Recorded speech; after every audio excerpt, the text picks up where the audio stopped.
Welcome to This Explainer. It's wild how our bodies literally act as messengers for our minds, and today we're diving straight into that.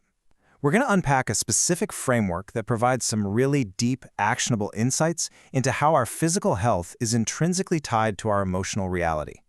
Let's get right into it. Think about it for a second. Where exactly do your unprocessed emotions go?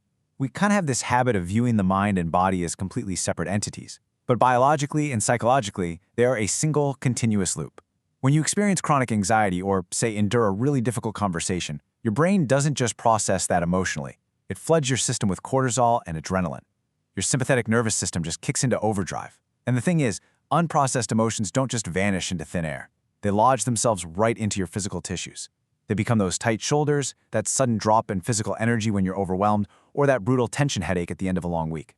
Our source material suggests these aren't random physiological glitches at all. They are a direct, literal translation of your emotional state. Section 1. The Mind-Body Connection. So the source material uses a really fascinating framework to look at this. It's a predictive astrology placement known as the moon in the sixth house. But we aren't looking at this esoterically. Instead, it serves as a powerful metaphor and a literal dashboard for monitoring your internal state.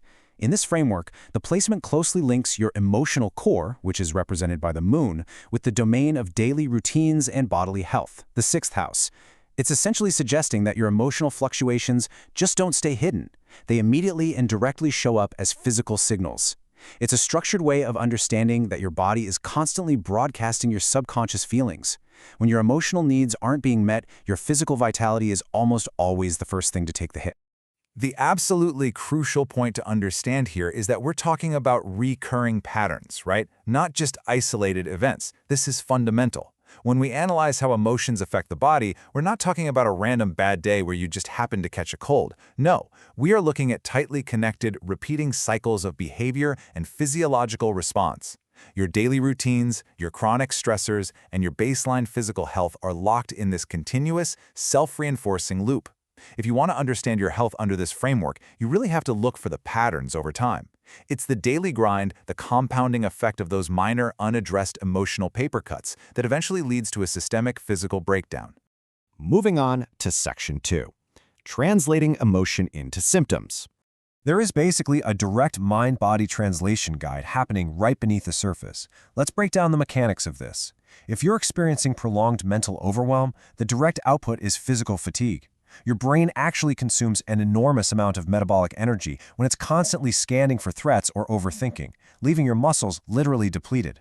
Then we have emotional instability, which directly translates into digestive sensitivity or an irregular appetite. And that makes perfect biological sense when you consider the gut-brain axis, right? Your enteric nervous system is lined with neurotransmitters that immediately react to emotional distress. Also, when your emotional life is unsettled or feelings remain unexpressed, it causes profound sleep disturbances. That hyper-aroused nervous system absolutely prevents your brain from dropping into restorative REM sleep. And general mood fluctuations, they create highly noticeable, tangible energy crashes throughout your day. Basically, your body is doing the heavy lifting of communication when your conscious mind shuts down. Section 3. External stress and triggers. So what actually sets these physical symptoms into motion? Well, environmental factors are the huge catalysts here. We're talking about periods of heavy emotional responsibility, like intense caregiving pressure. When you are constantly anticipating the needs of another person, your body remains in this low-grade fight-or-flight state, which just slowly drains your reserves. The exact same goes for navigating daily criticism, conflict, or tension in your environment. Our source notes that the body actually absorbs the ambient anxiety of these high-friction environments. It acts like a literal sponge for emotional tension. A really fascinating detail here is how chronic exposure to conflict doesn't just make you irritable, it suppresses your immune system, making you far more susceptible to physical illness precisely when you're under the most environmental pressure. And there's a really fascinating distinction from the text work-related stress actually affects your bodily well-being even more than other external situations. It's vital to understand what this means in practice.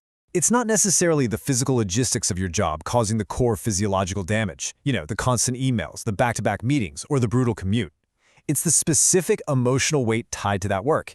It's the feeling of being undervalued, the persistent fear of failure, or just a total lack of autonomy. This emotional stress heavily translates into a decline in your bodily well-being. Your body is reacting to the psychological burden of the work environment, treating a toxic boss or an impending deadline with the exact same physiological alarm as an actual physical predator. Which brings us to Section 4, the path to well-being.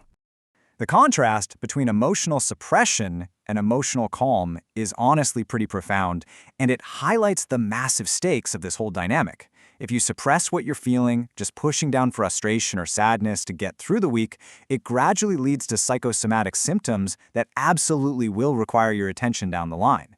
Psychologically, this is what's known as allostatic load, basically the wear and tear on the body that accumulates as you're exposed to repeated or chronic stress.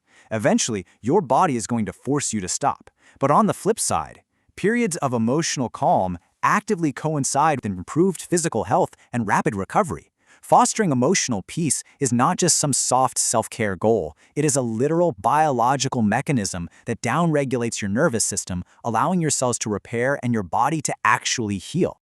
Okay, so how do we actively achieve that state of calm? The source lays out 3 non-negotiable proactive steps for long-term well-being. Number 1, emotional regulation. This means developing the capacity to notice a strong emotion, take a pause, and process it without immediately reacting to it or burying it. Number 2 is rest. But listen, this doesn't just mean getting 8 hours of sleep. It means genuine parasympathetic downtime, activities where your brain isn't processing novel information or solving problems. That could be sitting quietly, deep breathing, or just taking a walk without your phone. And number 3, stress management routines. You need recurring, systematic habits to manage stress, to counteract the systematic routines that are causing it in the first place. Whether that's a dedicated morning meditation, a rigid cutoff time for work emails, or consistent physical exercise, these structured routines are the scaffolding that keeps your mind-body connection healthy and resilient. I really want you to just sit with this profound core principle from our source material for a moment. When emotions are not processed consciously, the body becomes the medium through which they are expressed. This essentially distills our entire explainer into a single, incredibly powerful truth. If you do not process your emotions with your conscious mind, they just bypass the brain entirely and use your body as their speaker system. Your physical symptoms are quite literally your body's attempt to articulate what your mind refuses to acknowledge. It's a deeply humbling realization. I strongly encourage you to reflect on how your own body might be communicating with you, maybe trying to process the exact emotions you haven't quite given a voice to yet. So to wrap up this explainer, I want to leave you with a final, kind of provocative thought. What is your body's dashboard trying to tell you today? Are you ignoring chronic fatigue and just chalking it up to a busy schedule? Are you dismissing a sensitive stomach or a tension headache that reliably appears every single Sunday night? What specific emotional truth is your physical body asking you to finally pay attention to right now? Thank you so much for joining me today. Keep paying close attention to those physical signals and keep learning.